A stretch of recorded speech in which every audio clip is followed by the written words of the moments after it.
Então, bom dia. Começamos dezembro de 2020, último mês do nefasto ano. Faltam, contando com essa, 3 aulas para terminar nosso curso. Hoje nós vamos falar sobre acessos à cavidade abdominal. Essa aula, anteriormente, se chamava laparotomias. Laparotomia quer dizer o acesso à cavidade abdominal através de uma incisão, de um corte.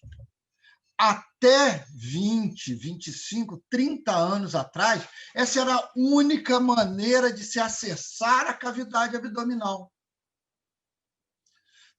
Hoje existem outras maneiras, por isso que a nossa aula mudou também para acessos à cavidade abdominal. Então, em 1988, foi o grande avanço tecnológico. Eu estava no final da faculdade, início da residência, quando apareceu a cirurgia videolaparoscópica. Inicialmente, ela era uma cirurgia cosmética, vamos dizer assim, porque se vendia ela como se fosse uma cirurgia sem o corte. Posteriormente, se viu que a cirurgia videolaparoscópica ia muito além disso. Vocês lembram da nossa aula de agressão cirúrgica, aonde o trauma cirúrgico ele é benéfico até o momento. E foi no aparecimento da cirurgia videolaparoscópica que começou a se notar que a recuperação do paciente era muito melhor do que na cirurgia pelo corte. Por que isso? Porque diminuía muito aquela agressão cirúrgica que vocês viram na nossa aula.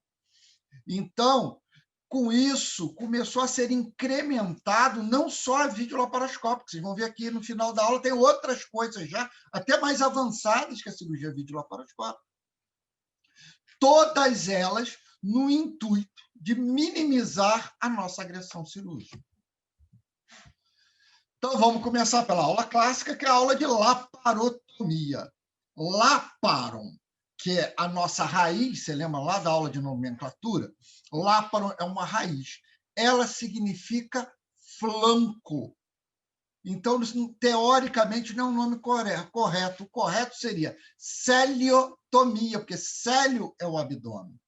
Ia é o corte, então, celiotomia, abertura da cavidade abdominal. Mas, por anos, já está consagrado laparotomia como via de acesso à nossa cavidade abdominal. Quais são as etapas de uma laparotomia? Primeiro, é a escolha da incisão que eu vou fazer. Para onde vai ser a laparotomia? Então, vou escolher a minha via de acesso de acordo com a minha cirurgia proposta. Então, é a minha cirurgia que me faz decidir pela incisão e não o contrário. A abertura da cavidade, de preferência obedecendo os planos anatômicos.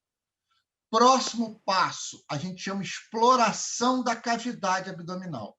Se ele tiver um tumor de estômago, eu vou avaliar a extensão dessa patologia, por exemplo, e procurar outras patologias não diagnosticadas previamente. Então, eu olho o útero, eu olho o ovário, eu olho o rim, eu olho o alça, eu olho o cólon, eu não vou me ater apenas à cirurgia proposta. Depois que eu vejo, que eu exploro essa cavidade, agora sim eu vou para exeres, ou seja, para a realização da cirurgia propriamente dita. Acabou a cirurgia, então eu fui fazer colicistectomia, retirada da vesícula biliar. Fui lá, tirei a vesícula, acabou a cirurgia. Próximo passo, vou fazer um inventário da minha cavidade. Vou olhar para ver se não ficou resto de sangue, resto de secreção, se eu tirei todas as compressas. Então, vou avaliar aquilo, ver se não ficou nada, se não tem, se está ligadinho direitinho. Acabou, está tudo direitinho. Último passo, o fechamento da cavidade abdominal, procurando, mais uma vez, obedecer à anatomia que eu encontrei. Então, você tem que fechar essa cavidade o mais anatomicamente possível. Lembrando, então, vou matar um pouquinho de saudade aí do professor Emílio, as etapas da laparotomia. Então, esse aqui é o nosso abdômen. Superficialmente, eu tenho a pele, o subcutâneo que eu tirei. Eu tenho o músculo medial do abdômen, que é o músculo reto abdominal. O músculo lateral do abdômen, onde eu tenho 3, oblíquo externo, oblíquo interno e o transverso. E dentro da cavidade abdominal, eu tenho uma membrana serosa que reveste a parede, que é o peritônio parietal, e reveste as vísceras, que é o peritônio visceral. Então, essas são as estruturas que eu tenho que tomar cuidado. Lembrando que cada estrutura dessa tem uma irrigação sanguínea e uma inervação própria, que eu tenho que respeitar o máximo possível. Então, mostrando mais uma vez, você lembra do oblíquo externo, oblíquo interno e o transverso, eles lançam uma poneurose que abraça o músculo reto abdominal. Aqui está o músculo reto abdominal. Mais uma vez, essas fáscias vão se fundir na linha média do abdômen, formando a linha alba ou linha média. Mostrando aqui, essa imagem é bem importante para a gente, onde a gente tem uma visão da musculatura da parede abdominal. Então, aqui, ó, pele, subcutâneo, o músculo reto abdominal em algum dos ventres, os músculos laterais do abdômen, oblíquo externo, oblíquo interno e transverso, e você nota que tem uma fáscia que cobre o oblíquo externo, cobre o oblíquo interno, cobre, né, todos esses músculos no folheto anterior e posterior, tanto oblíquo externo, interno quanto transverso. Eles se fundem na borda lateral do músculo reto abdominal, voltam a abraçar o reto, são 6 folhetos, porque um anterior e posterior a cada músculo, então 3 anterior, 3 posteriores, e vão se inserir na linha média do abdômen. Como nós ficamos em pé, a pressão abdominal é maior no terço inferior. Então, no terço inferior, essas aponeuroses, essas fáscias posteriores, elas são lançadas todas anteriores. Então, aparece esse acidente anatômico, que é a linha semicircular de Spiegel. Mais uma vez, mostrando a vascularização e a inervação. O abdômen é vascularizado pela artéria torácica interna, que, quando passa sobre o arco costal, passa a se chamar epigástrica superior. Ela se anastomosa com a artéria epigástrica inferior, que é ramo da ilíaca externa, da ilíaca externa ou da femoral, dependendo de onde ele estiver no ligamento inguinal, e vai fazer a maior vascularização, maior anastomose do nosso corpo, que vai vascularizar todo o abdômen. Eu ainda tenho alguns ramos laterais, mas principalmente lateral, eu tenho os prolongamentos da inervação oriundos da medula. Então, eu tenho que tomar cuidado com essa inervação toda lateral do abdômen. Mais uma que vocês aprenderam na anatomia é a divisão dos quadrantes. Isso é importantíssimo. Eu acho que para a turma de vocês eu não dei essa aula de abdômen, mas as turmas que eu dou, eu falo, isso é importante, vocês vão carregar isso aí o resto da vida. A divisão em 4 quadrantes não é muito importante, porque não é muito utilizada. A divisão em 9 quadrantes é que é mais utilizada. Então, a gente divide o abdômen em 9 quadrantes.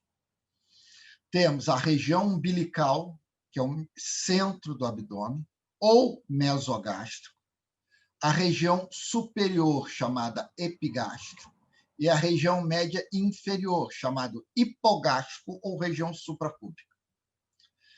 Ao lado da região epigástrica, eu tenho hipocôndrio direito e hipocôndrio esquerdo. Lá no inferior, região inguinal direita ou fossa ilíaca direita e fossa ilíaca esquerda. E região lateral direita e região lateral esquerda, ou flanco direito e flanco esquerdo. Então, essas são as 9 divisões clássicas do nosso abdômen.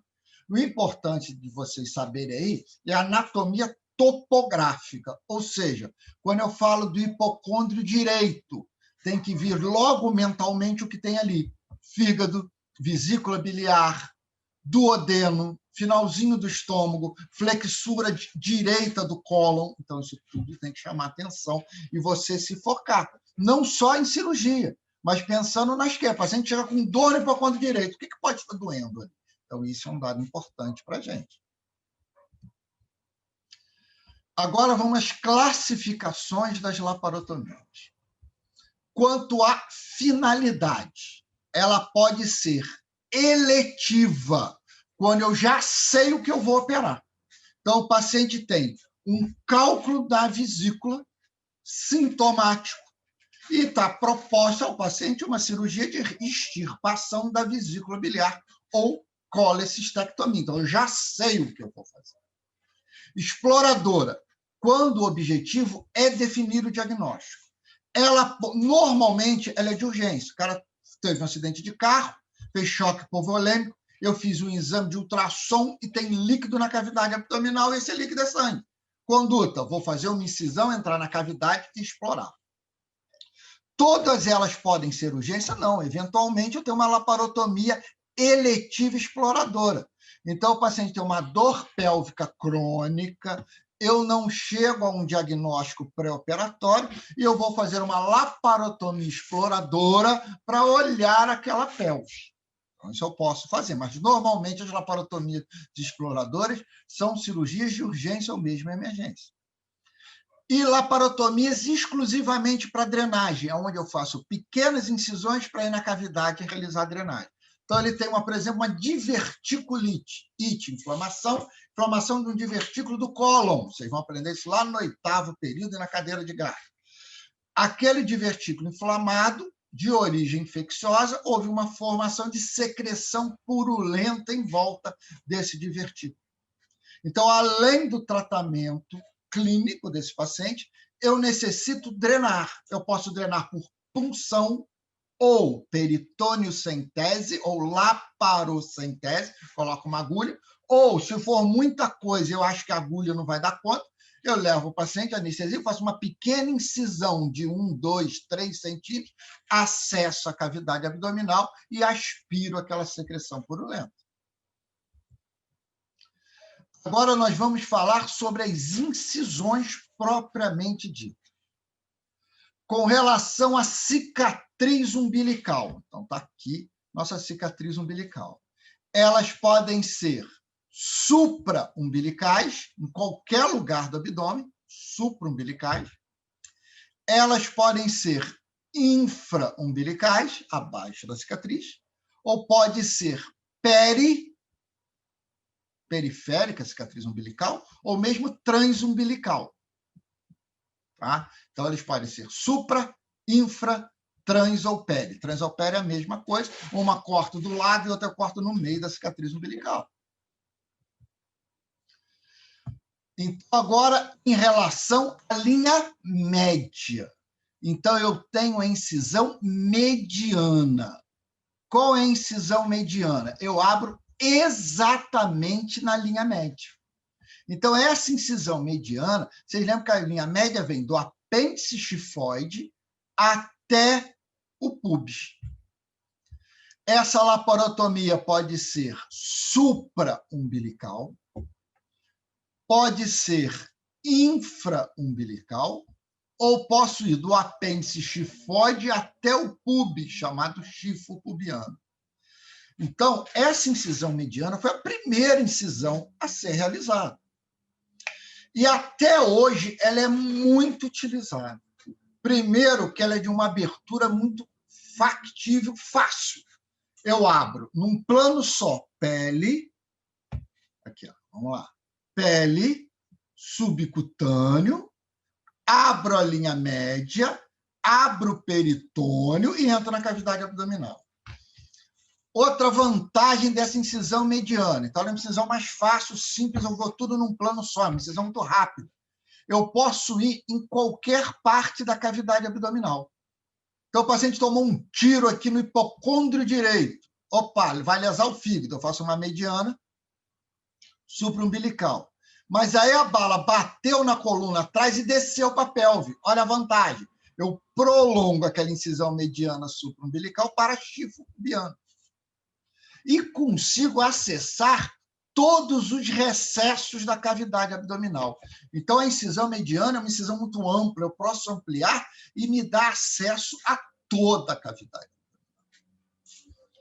Então, incisão mediana é feita sobre a linha média. Muito simples. E eu tenho as incisões paramedianas, que são feitas paralelas à minha linha média. Tá? Qualquer dúvida, vocês podem escrever aqui em cima, tá? Aonde está o nosso bate-papo, ou abrir aqui o som aqui, ó, e fazer uma perguntinha aqui oral, tá? Então, tirem dúvidas à vontade. Então, incisão mediana é feita na linha média, paramediana, paralela à linha média, seja onde for. Então, já falamos da incisão mediana, que é uma incisão universal, é uma incisão feita, eu amplio fácil. Agora vamos falar das incisões paramedianas. Ou seja, aqui está a linha média. Vamos lá, cadê minha seta? Achei, a linha média está aqui. Paramediana, está aqui. Ó. Faço uma incisão paralela à linha média. Essa incisão paralela à linha média, ela pode ser supraumbilical, ela pode ser infraumbilical, ou pode ser mesmo total, ou o que a gente chama de chifo púbico. Tá? Mas ela vai ser paramediana. Depois a gente fala...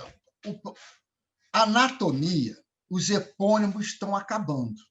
Então, quando vocês aprenderam a anatomia do tubo gastrointestinal, vocês viram que a divisão do jejuno para o duodeno, do duodeno para o jejuno, melhor, eu tenho um ligamento suspensor do duodeno, que forma o ângulo duodeno jejunal. Hoje, a gente chama anos de ângulo de Treitz, e vocês vão ouvir falar em ângulo de Treitz, mas há uma tendência natural na anatomia de terminar com os epônimos, seja qual for. Então, ele não fala epônimo. Cirurgia tem muito epônimo aí. Tá? Então, e não tem jeito, é incisão do fulano de tal, é cirurgia do fulano de tal, é a técnica do fulano. Então, isso vai ter o tempo todo, e a gente tem que se adaptar a isso, porque é uma realidade, até que o que aconteceu com a anatomia aconteça com a cirurgia também. Mas na cirurgia leva um pouquinho mais de tempo. Então, ó, as incisões paramedianas, isso que eu quero mostrar para você, está aqui. Ó. Paramediana. Só que quando eu abro a linha média, mediana, eu não tenho nada embaixo, eu abro direto, pele subcutâneo, linha média, peritônio, vou embora. Na paramediana, fiz uma incisão paralela aqui. Abri pele, subcutâneo, dou de cara com a aponeurose anterior, aquela que abraça o reto, abri e dou de cara com o reto. E agora, como é que eu abro esse reto? Então, é uma cirurgia mais trabalhosa, é uma cirurgia que sangra mais, tem um campo mais limitado. E eu tenho várias maneiras de abrir o reto. Primeiro, eu posso simplesmente entrar pelo meio do reto.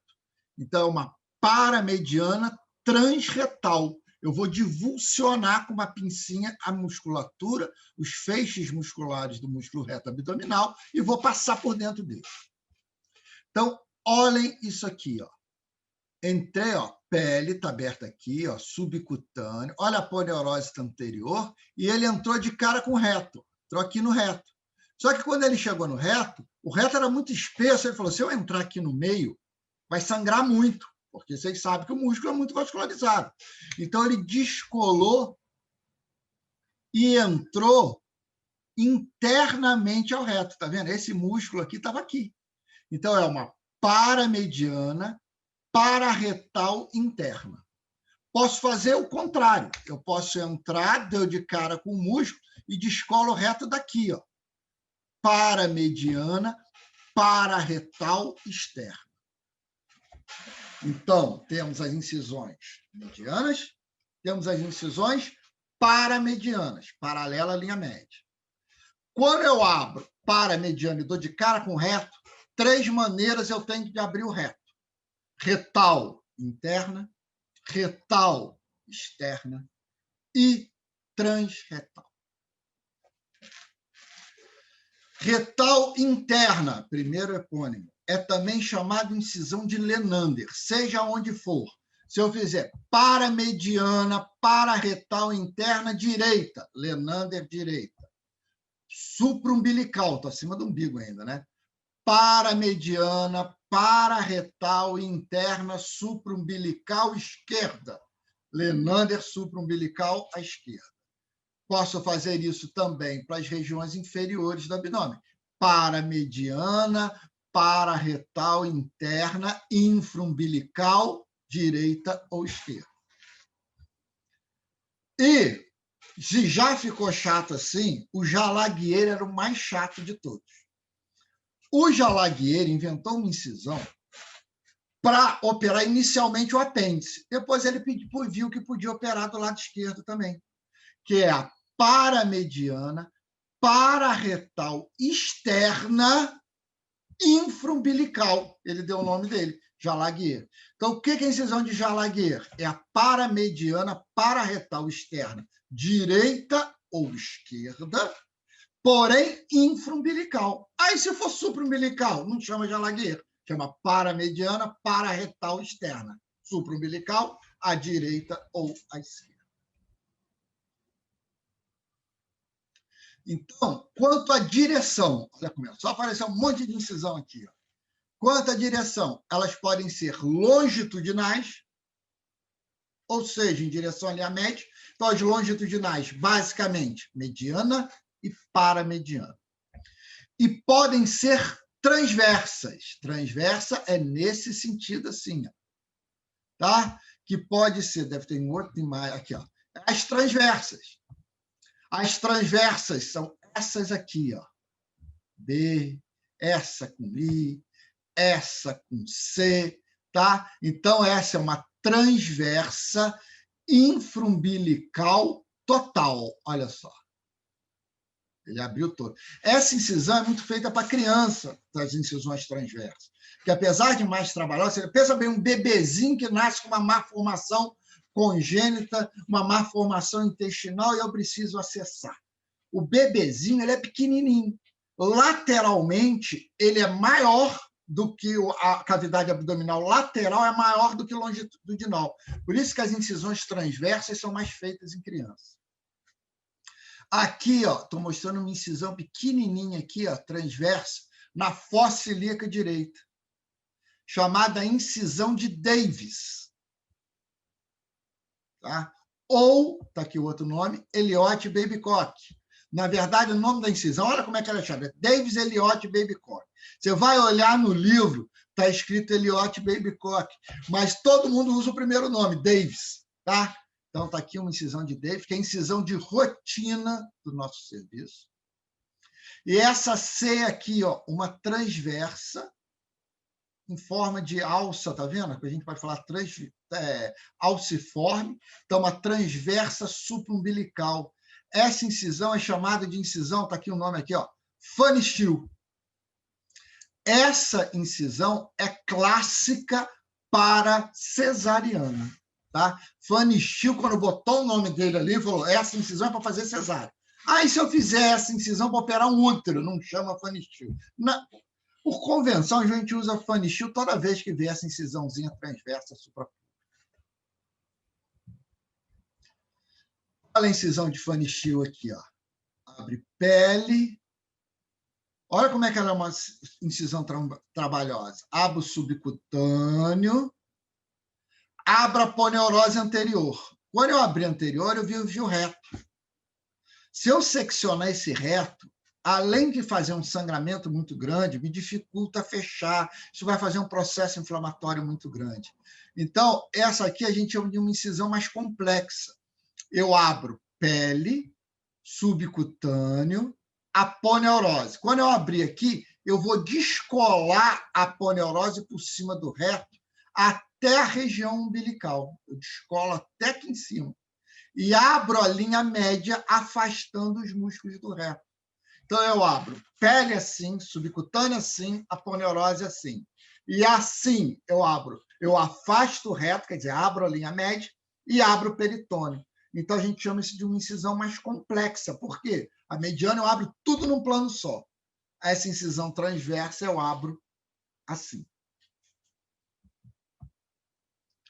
outras incisões, ó, tá? Que são agora as incisões oblíquas. Então, nós vimos longitudinal, incisão transversa, e agora as incisões oblíquas, seja para um lado, seja para o outro. A incisão subcostal, estão vendo aqui, ó,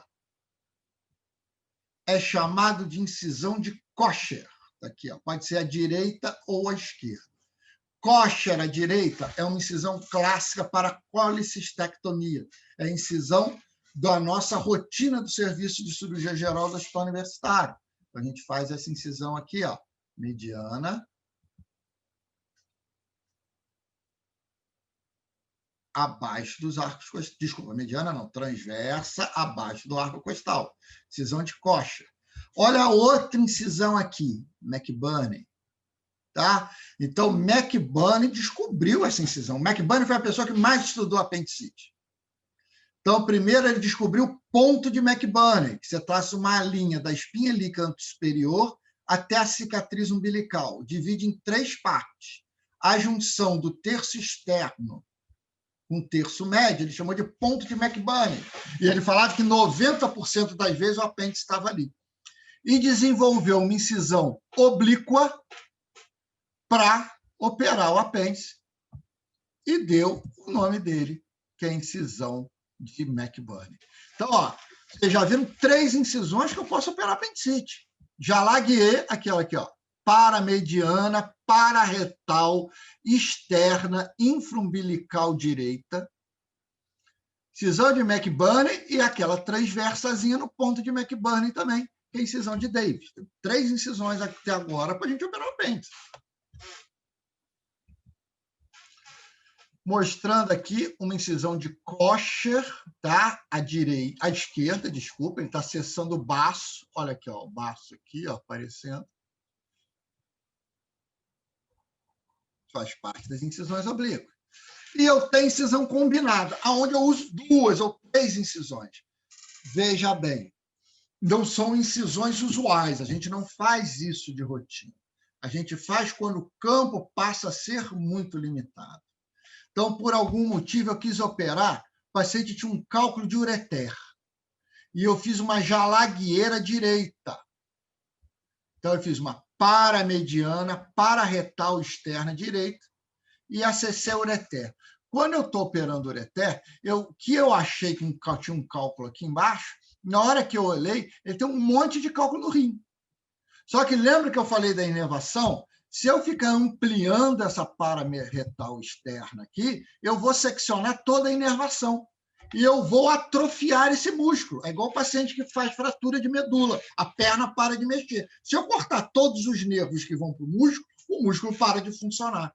Então, o que ele faz? Ele foge da linha paramediana e faz uma incisão oblíqua em direção ao arco subcostal na linha M mamilar. E com isso aqui eu consigo acessar o rim aqui. Então, essa é uma incisão combinada, onde eu usei uma incisão oblíqua com uma incisão longitudinal. Essa incisão se chama Alfredo Monteiro. Então, não são incisões rotineiras, são incisões eventuais. Uma incisão clássica que a gente faz é quando a gente faz a toracotomia, abre no 6º espaço intercostal, e é obrigado a entrar na cavidade abdominal. Então, está aqui a linha média, ó. Você prolonga a linha média, comunica com o 6º espaço intercostal e faz uma tóraco-freno, que eu secciono o diafragma, laparotomia, e abre a cavidade torácica abdominal. Isso aqui abre igual um livro. Então, é uma das incisões combinadas também, onde eu consigo acessar o tórax e o abdômen do paciente. São incisões muito traumáticas, né? Não preciso falar, porque eu tenho que cortar o tórax, tenho que cortar o diafragma, tenho que cortar o abdômen, depois eu tenho que reconstituir isso tudo. Então, quanto a essas incisões, o compromisso do cirurgião é com o doente, não com a via de acesso. Principalmente hoje que a gente tem cirurgia minimamente invasiva.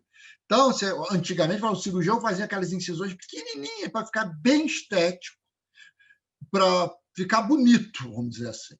O que acontece? Você dificulta o seu campo visual E a chance de uma lesão iatrogênica, uma lesão provocada pelo cirurgião na cavidade abdominal, é muito grande. Se você quer fazer uma incisão pequenininha para ficar bonitinho, talvez seja melhor você operar por videolaparoscopia. A incisão depende da cirurgia. Esse é um ponto que sempre tem que guardar. A cirurgia que vai me dizer qual é a incisão. E não é o contrário. O paciente está com apendicite, com pus de flu, cheio de secreção purulenta na cavidade que eu tenho que lavar. A incisão é a mediana, que é aquela que eu falei para vocês, que dá recesso a toda a cavidade abdominal. Então, é as incisões de laparotomia exploradora. Aí eu falo, não, Tadinho, vou fazer um Davis pequenininho aqui para não ficar cicatriz. Mas quando eu faço um Davis pequenininho, o campo é restrito. Eu não consigo lavar no espaço subdiafragmático esquerdo. Então, eu vou deixar a secreção purulenta. Então, é pior para o paciente. Também, o inverso é o contrário. Já teve vários aforismos que falavam que os grandes cirurgiões fazem grandes incisões. Também não é nem pequenininho, nem grande demais. É o suficiente para você conseguir uma boa via de acesso às suas estruturas. Então, mais uma vez, repetindo que não se deve mais dar mais importância à via de acesso que à própria cirurgia. E a cirurgia dói. O que dói mesmo é o corte, porque tem terminação neural, musculatura, então o paciente sente muita dor. A dor é mais um estímulo para agressão cirúrgica, para resposta inflamatória sistêmica. Sem contar que o paciente com muita dor, além de tudo, interfere na respiração do paciente e o paciente pode ter complicações pulmonares, como atelectasia. Qual seria a incisão ideal? Rápido acesso à cavidade abdominal. Incisão que eu chamo rápido. Então, exemplo, mediana. Mediana seria uma incisão ótima, porque abre muito rápido. Por isso, quando o cara toma um tiro, aí eu levo para o centro cirúrgico, a incisão que se faz é a mediana. Permite boa ampliação de movimentos por parte do cirurgião, é a mediana. Eu posso ir no fígado, eu posso ir no baço, eu posso ampliar e operar a pelve. Reconstrução perfeita da parede sob o aspecto anatômico. Verdade, que eu vou fechar a linha média, eu vou fechar o peritônio, igualzinho estava antes. Funcional, a função está preservada. Estético, não tem nada de estético nessa mediana. Você vai ficar com um corte no meio da cicatriz umbilical, no meio da linha média do abdômen. Não tem jeito. Então, ela não é estética. Permite ampliação se necessário. Sim, eu posso fazer chifre pubiano, perfeito. Gerar o mínimo trauma? Claro que não. Quanto maior a incisão, maior é a resposta inflamatória do paciente. Então, a mediana é próxima do ideal, mas não existe incisão ideal. Mais uma vez, agora a gente compara as vantagens e desvantagens entre as incisões longitudinais e as outras incisões, como transversas e oblíquas. Então, lembrando de novo aqui, uma oblíqua clássica Koch, uma transversa clássica Fanny-Still. E a longitudinal é a mediana. Então, vantagem da incisão mediana. O acesso é rápido, verdade. Abordagem a qualquer órgão, verdade. Possibilidade de ampliação, verdade. Não secciona o músculo, que eu passo direto na linha média, perfeito. E sangra pouco, por isso que a laparotomia exploradora no trauma é essa incisão. Qual é a desvantagem? Esteticamente é ruim, estimula muito a terminação nervosa, tenho menos resistência. Esse é um ponto, então, que a gente vai fazer um hiato agora na nossa aula. O que ele quer dizer com isso? Eu abro pele, subcutâneo, a poneurose e o peritônio, tudo numa incisão só. Quando eu suturo, eu fico com uma sutura em cima da outra. Então, a pressão das alças do abdômen sobre as suturas é numa linha só. Então, se aquilo abrir, pode abrir tudo. E a alça ficar exposta. Agora, vamos lembrar da incisão de Fanny-Still que eu falei para vocês. Ele abre pele assim, subcutâneo assim, a poneurose assim, a linha média afastando o reto e o peritônio assim. Ou seja, eu só tenho sobreposição aonde o meu sinalzinho de mais aqui faz interseção, em um pontinho apenas. Então, olha só. Ou seja, eu não tenho sobreposição. Por isso que as incisões transversas têm menos complicação local, que seriam hérnia, evisceração e eventração. Então, isso é verdade. E lesão nervosa da parede, classicamente nas incisões paramedianas, pararretais externas. É a incisão que mais lesa a terminação nervosa. E agora, uma das complicações. Qual é a complicação da laparotomia de eu acessar uma cavidade abdominal? Lógico que eu tenho várias. Já falamos de complicações pulmonares, que seria a telectasia. Infecção, já que eu tenho uma solução de continuidade da cavidade abdominal, eu abro uma porta de entrada, as bactérias podem ser inoculadas nessa ferida e fazerem infecção. Isso tudo nós já aprendemos em aulas passadas. E agora as complicações locais, que é a deiscência. O que é deiscência? Abrir os pontos. Então, abre os pontos que eu fechei. Então, vamos supor, eu operei um paciente baleado e fiz uma incisão mediana. Acabou a cirurgia, eu fechei peritônio, aponeurose, subcutâneo, fechei a pele. Fechadinho. Mas, vocês lembram que vocês já tiveram aula de cicatrização? Esse paciente ficou em choque hipovolêmico durante muito tempo. Ele fez um hipofluxo naquela área da sutura que acabou alterando a cicatrização. E eu tive uma deiscência, abrir os pontos. Esses pontos podem abrir total, ou seja, abrir tudo e a alça fica exposta, ou pode abrir parcial. E também pode abrir aguda e pode abrir tardiamente lá na frente. Por isso que as complicações da deiscência, nós temos a evisceração, a eventração e a hérnia incisional. Então, aqui estou mostrando uma deiscência. O que é deiscência? Eu abrir os pontos. Então, isso é uma deiscência simples. Olha, um fio roxinho de vitril que abriu a aponeurose está aberta, eu fiz uma deiscência. Então, está aqui, ó, abriu. Então, primeira diferença. O que é uma diferença de um... O que é uma... Vamos vir primeiro para esse aqui. Abriu tudo. Evisceração. Evisceração abriu tudo. Todos os planos abriram. E o paciente eviscerou. É uma complicação aguda. O paciente no pós-operatório teve hipofluxo, fez algum esforço, tossiu, que está cheio de secreção pulmonar, e abriu a pele subcutânea, aponeurose, peritônio, e a alça ficou exposta. Isso é uma evisceração. Isso não tem jeito. Você tem que levar para o centro cirúrgico, lavar bem essas alças, reduzir essas alças para dentro da cavidade abdominal e refazer a síntese da cavidade abdominal. E agora, eventração e hérnia incisional. São fenômenos muito parecidos. Muito parecidos. Em ambos, a pele está íntegra. Aqui, ó. A pele está íntegra. Então, vocês estão vendo a pele, um abaulamento na pele. O que acontece? Se eu operei esse paciente agudamente, olha isso aqui. Saiu tudo, eviscerou total. A eventração, a pele fica íntegra. Então, abre o peritônio, abre a aponeurose e a alça sai. Mas a pele contém. Então, o paciente eventrou. É uma complicação aguda, igual à evisceração. Então, evisceração e eventração são entidades análogas, iguais, é a mesma fisiopatologia. Qual é a diferença de evisceração e eventração? Evisceração abriu tudo, a alça ficou exposta. Eventração, a pele ainda está íntegra e a alça não está exposta. A evisceração não tem jeito, eu tenho que subir na hora para o centro cirúrgico operar. A eventração, o ideal é você corrigir agudamente, mas se você estiver muito grave, você pode até protelar esse procedimento cirúrgico.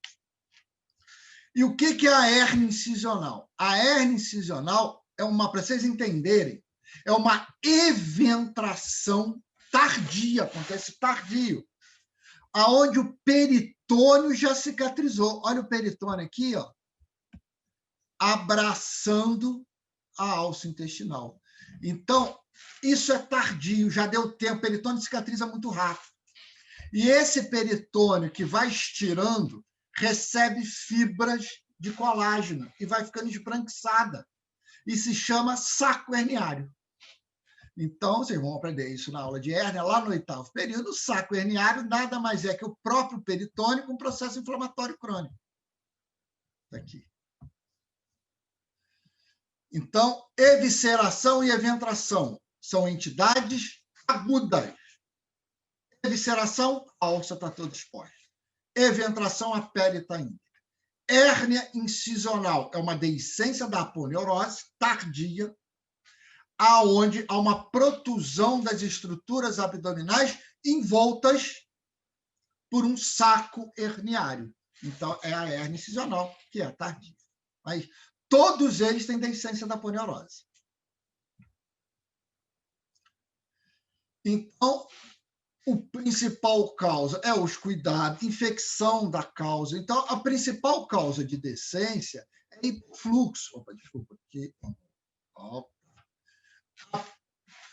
Então, o cuidado, existem várias causas. Primeira causa disparada, hipofluxo, não chega a sangue. Segunda causa, infecção.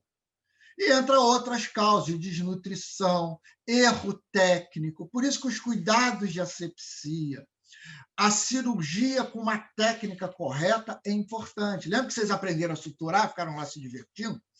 E nós falamos que o ponto é para aproximar a ferida. O que veda a ferida é a própria cicatrização do paciente. Então, não apertem o ponto, que você apertar muito o ponto, você faz isquemia. É o suficiente para coaptar, para as bordas serem afrontadas, para as bordas ficarem próximas. Então, vamos dar um exemplo aqui, vamos ver um filminho de laparotomia. Ó. Fez a asepsia, ele vai, ó, segurou o bisturi. Ó, o paciente está a cabeça, está para cá, né? E as costas para cá, olha, vai abrir, está escondendo para vocês não verem.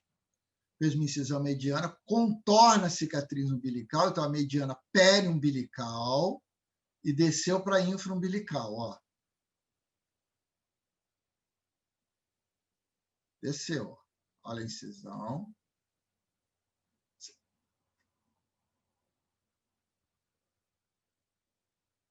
Técnica arciforme, né? Tá, parece um arco, ele está tocando um violino lá. Aí abriu. Pele, ao subcutâneo exposto, muito mais bonito que lá na anatômica, é tudo marrom. Ó, uma compressa, tudo isso aí está estéreo. Ó, o bisturi elétrico, a caneta, tem duas partes, a de baixo coagula, que é o amarelinho, e a de cima ele corta. Então, olha só, ó, coagulando os vasos do subcutâneo. Já abriu a pele, o subcutâneo está aberto parcialmente. Então, ele parou o tempo. Está queimando os vasos, pequenos vasos que sangram. Ó, outro vasinho babando ali, ele vai lá, queimou, tá vendo? Cauterização. O bisturi elétrico tanto cauteriza quanto corta.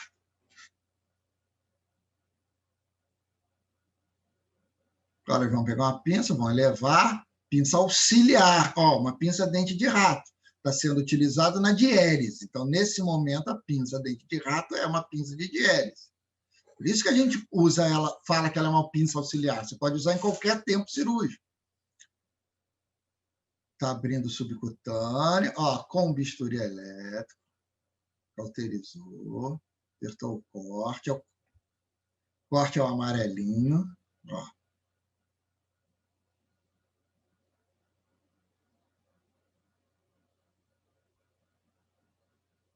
Veio abrindo, ó.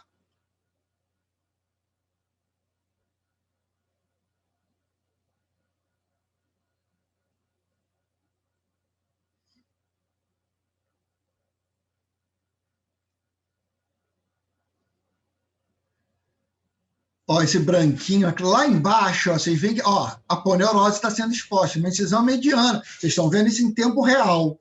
Olha só. Agora é que deu uma cortadinha, tá? Mas aqui é o tempo mais ou menos que leva. Ó, agora ele vai abrir a linha média.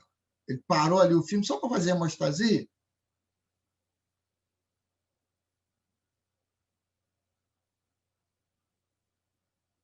Então, pele subcutânea vai expondo a minha aponeurose.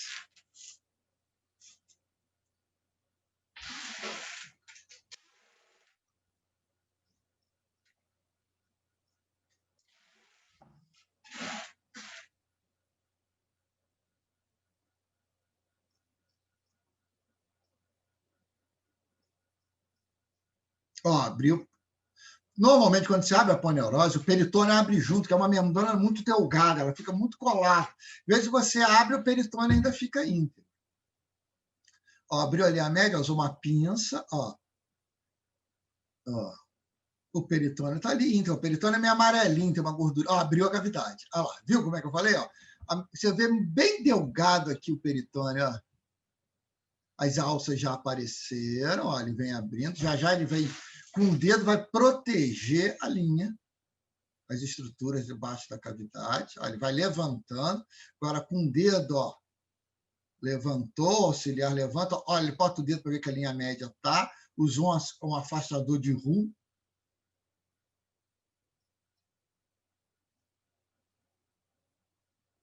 e o cautério abrindo,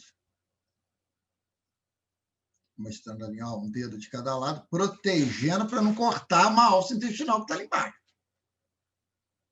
Cortando entre o dedo, ó, levantando a cavidade, ó, livre. Agora ele põe uma compressinha para proteger o subcutâneo.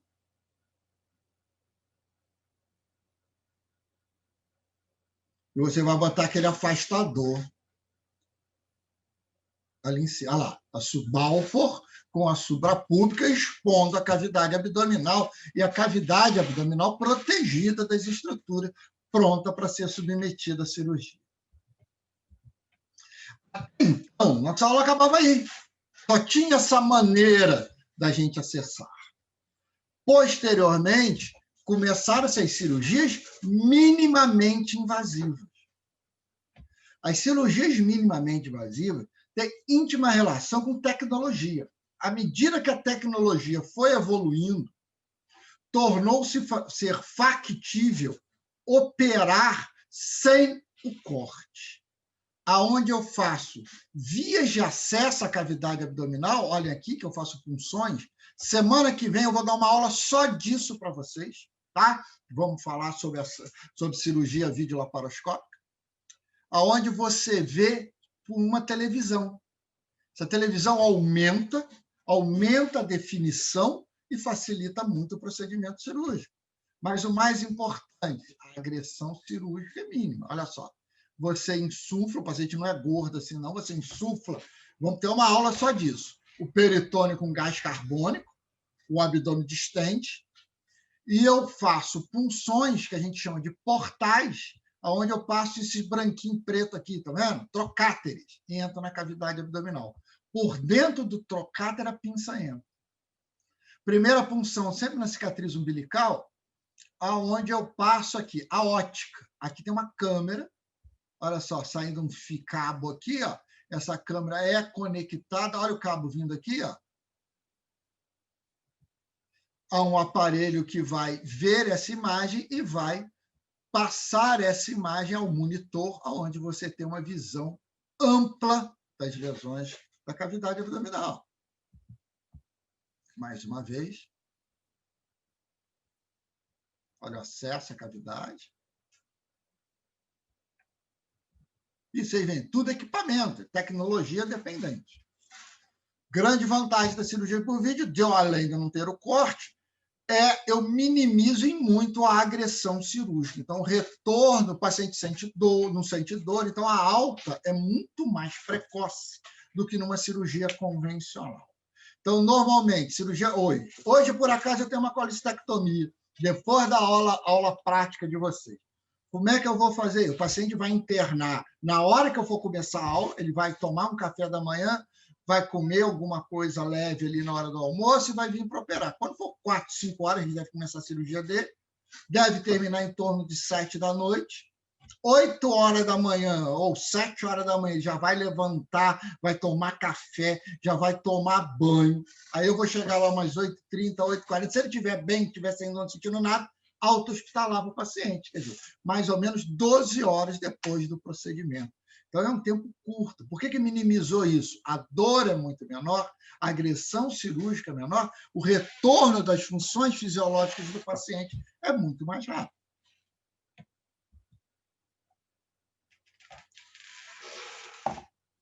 E isso foi evoluindo cada vez mais. Então, hoje eu tenho as cirurgias endoscópicas. Então, a endoscopia, endo dentro, oscopia, olhar. Então, algo que era feito só para olhar passou a ser terapêutico também. Primeiro, começou com as pinças para tirar um pedacinho e fazer biópsia, e, posteriormente, com alças, onde eu tenho um pólipo, que pode ou não ser uma lesão pré-maligna ou mesmo maligna, e eu resseco essa lesão com uma alça e secciono esse pólipo. Então, estão vendo o endoscópio aqui, ele é maleável. Eu tenho aqui, isso aqui é um fórceps de biópsia, uma pinça de biópsia. Ela entra aqui, pelo canal de instrumentação, corre o aparelhinho todo e vai sair lá na ponta dele. Aí eu abro ali e tiro um pedacinho para análise histopatológica. Aqui, ele entrou aqui no canal de instrumentação, corre o aparelho todinho e sai aqui na ponta. Tenho vários instrumentos. Hoje eu tenho balão para dilatar a estenose. Eu tenho próteses que vão fazer com que esse abra estenoses. Eu tenho pinças de basquete para retirar corpo estranho. Aqui as alças de polipectomia, agulhas de esclerose, pinças de biópsia, pinças de corpo estranho. Eu tenho várias coisas que eu posso utilizar na terapêutica do paciente. Então, aqui mostrando mais um pólipo pediculado. Então, vocês veem um pólipo aqui avermelhadinho, aqui, bonitinho. Ele pesou, a mucosa pendeu e formou, e que recebe fibrose, um pouquinho endurecido. Então, é um pólipo pediculado. Ele você passa uma alça, laça o pedículo, cauteriza e ressecciona. Depois você laça de novo o pólipo, e quando você tirar o aparelho, você tira o pólipo junto. Varizes esofagianas. Antigamente era muito feito esclerose, hoje a gente já sabe que a ligadura elástica é muito melhor, olha só, feito ligadura. Estenose, você passa um balão, olha só, ele tinha uma estenose do canal pilórico importante, o balão dilatou, olha, aberto de novo.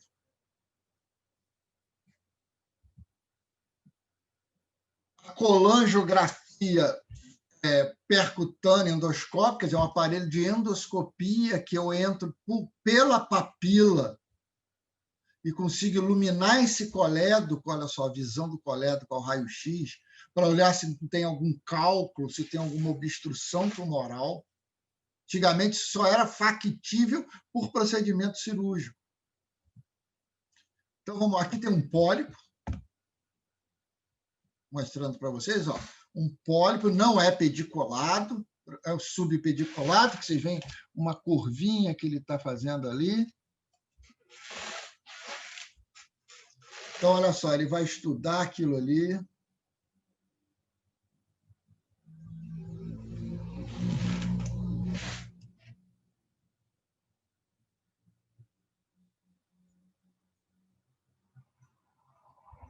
Passou a alça, olha a alça passando, tá vendo? Abriu a alça. Então, vocês estão vendo a polipectomia. Tá vendo? Isso aí passou por dentro do endoscópio. Você vê que o endoscópio move, e move ali também. Fechou, vai fechar a base. Aí, essa alça é ligada a um eletrocautério, onde eu vou queimar. Vou queimando aquela basezinha bem devagar. Vou queimando, vou queimando, vou queimando.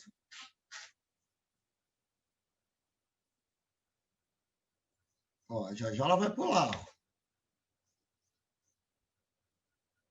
Então, isso é uma polipectomia endoscópica. Deu uma puxadinha para ver se sai, já está perdendo. Isso não sou eu, não. Já perdeu a paciência aí um pouquinho. Esses vídeos são todos tirados do YouTube. Quem quiser ver mais, é só bater polipectomia lá no YouTube. Aparece um monte lá para vocês verem.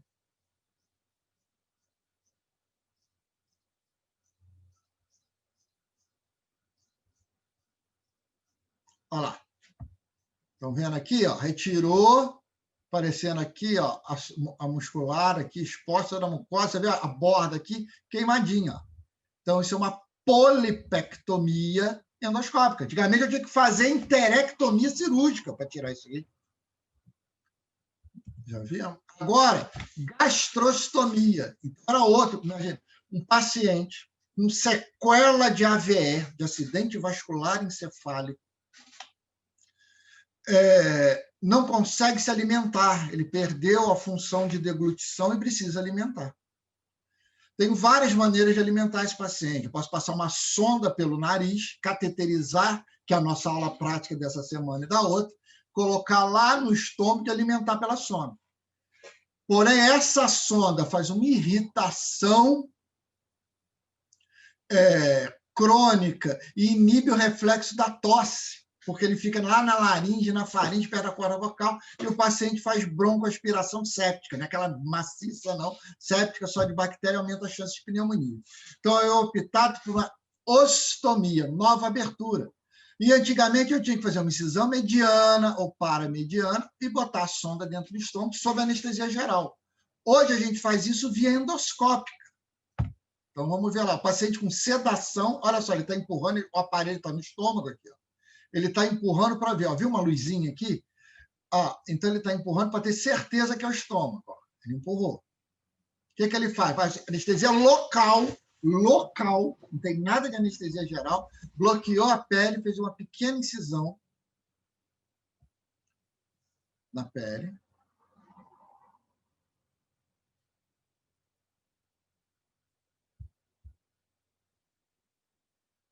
Vai introduzir uma agulha, ó. Olha o endoscópio. Olha a agulha aqui. A agulha sai lá dentro do estômago. Aí ele vai pegar a alça, a mesma alça da polipectomia, e vai laçar essa agulha. Laçou. E passa um fio guia do lado de fora para dentro do estômago. Vai ser um fio guia. Exatamente porque o nome diz, para me guiar. Ó. Ele puxou a alça e pegou o fio guia. E agora ele tira o aparelho da boca. Está tirando. Ó, com um fio guia na mão. Olha só, ele está introduzindo o fio guia aqui. Quando saiu a boca do paciente aqui, olha o fio guia que eu introduzi. Aí ele vai pegar a sonda de gastrostomia, olha ela aqui, e vai introduzir. Esse fio é muito longo, olha, ele está saindo aqui, mas ainda está lá. Ah, a sonda aqui, ele laça a sonda.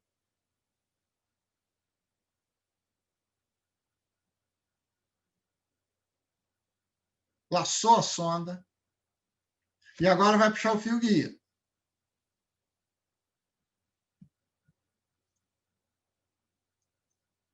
Essa parte larga lá na ponta, que eu vou ó, introduzindo. Ó, o endoscopista já para entrar atrás do aparelho, que eu tenho que localizar ele.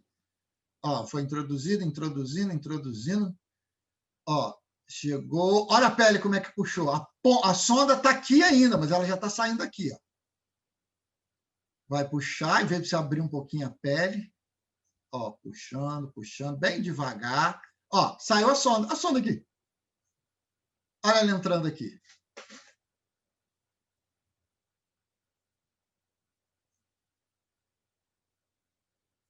Vai, ó, agora entra com o endoscópio atrás, vai te mostrar o endoscópio. Olha, ele está puxando a sonda está entrando, ele vai com o endoscópio. Aqui, ó, aquela ponta da sonda, ele está no esôfago, ele entrando, esôfago, cárdia, ó, cárdia, entrou no estômago, olha o estômago aqui.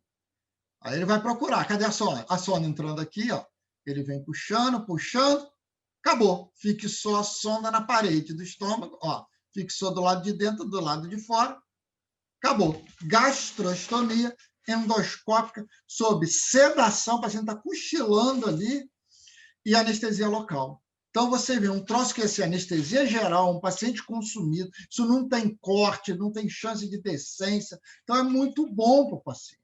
Então, isso foi um grande avanço. Foram as cirurgias videolaparoscópicas e endoscópicas. Posteriormente, nós tivemos a cirurgia robótica. Cirurgia robótica é uma evolução da cirurgia videolaparoscópica. Qual é? A cirurgia em si é semelhante à cirurgia laparoscópica. A diferença é que você opera à distância. E pode ser a muita distância. Pode ser um país de diferença. Você tem que ter uma internet boa. Você consegue manipular. Qual é a vantagem da cirurgia robótica em relação à laparoscópica? Primeiro, a imagem é muito melhor. Tá? É uma imagem com muito mais definição. Lógico que a laparoscopia pode se aproximar a isso, mas a grande vantagem é a visão. A laparoscópica é muito maior que a olho nu e a robótica é maior que a laparoscópica. A outra vantagem olha, você está vendo, o cara está operando aqui, ó, e as pinças estão lá, ó. Isso é uma... Então, o movimento. O movimento é compensatório, olha só, parece um joystick. Você mexe a mão, a pinça mexe. Você mexe o dedo com pinça, a pinça abre e fecha. E ela chama robô porque ela compensa. Vamos supor, eu espirrei, minha mão balançou, o aparelho não balança lá dentro. Por isso que, para treinamento, ela é muito boa para residente. Tá? Então, essa é a cirurgia robótica, é uma evolução. Aqui, vendo a imagem, então a imagem em 3D, por isso que a visão é muito boa, e ele compensa os movimentos do cirurgião, não deixa você fazer movimentos grosseiros. Tá? A princípio, a cirurgia robótica não tem, na maioria das cirurgias, ela não tem grande superioridade às cirurgias videolaparoscópicas. Uma cirurgia, ela já se mostrou muito superior, que é para o câncer de próstata. Uma das complicações do câncer de próstata é a impotência, porque a inervação que vai para o pênis passa toda sobre a próstata. Para você ressecar a próstata com segurança, você tem que tirar aquela inervação. Então, o paciente acaba ficando impotente. Como a robótica tem uma visão muito melhor, você consegue visualizar as terminações nervosas e ressecar o câncer da próstata com uma margem de segurança boa,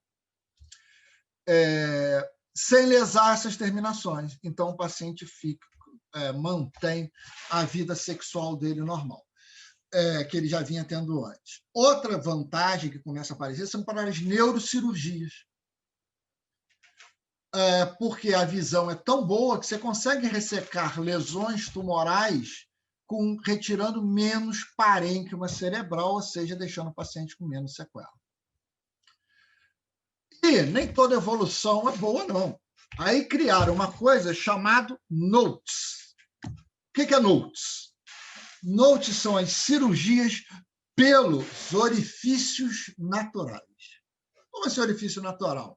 Então, o cara inventou que ele tira a vesícula sem corte. Ele tira a vesícula pelo estômago do paciente. Então, está aqui. É um evento experimental, só para vocês saberem que existe. Não tem nem no livro de vocês. Olha o cara que entrou com o aparelho, o útero está aqui, pela vagina, e foi lá operar a vesícula da paciente. O aparelho é semelhante ao endoscópio. Aqui, ó, o estômago aberto, saindo com o material dentro do estômago. Ele faz 2 incisões aqui, uma gástrica e uma pela vagina. Então, vamos olhar, que é melhor do que falar. Olha só, o aparelho é muito semelhante ao endoscópio, mas ele é muito maior, né? Vocês estão vendo.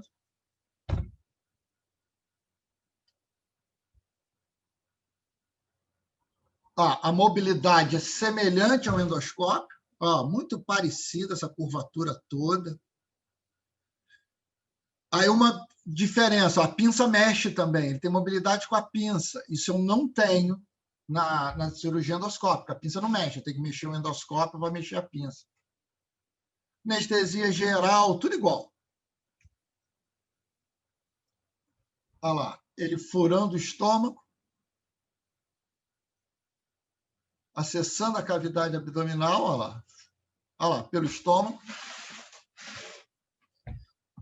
Ele vai precisar de 2 mãos, o outro segundo acesso é transvaginal. Aqui a trompa aqui, um ováriozinho caído aqui, entrou, olha lá o ovário aqui, ele entrou na cavidade, vai entrar aqui. Ele coloca grampos.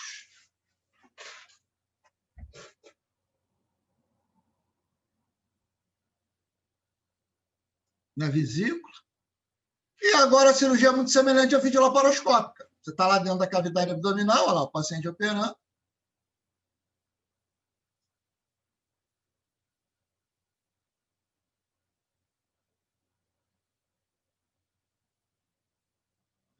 Vamos lá mostrar? Ó, tirando a vesícula vai entrar no estômago. Olha lá, tirou a vesícula. A vesícula entrou no estômago. Tem um buraco no estômago. Olha lá.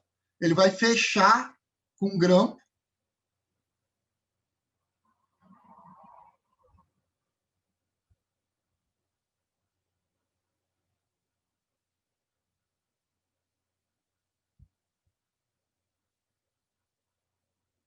Olha lá, botou grampos no estômago, o estômago está vedado.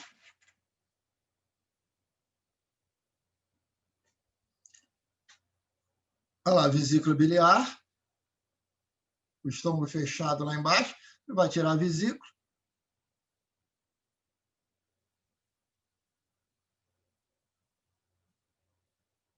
A vesícula vai sair pela boca.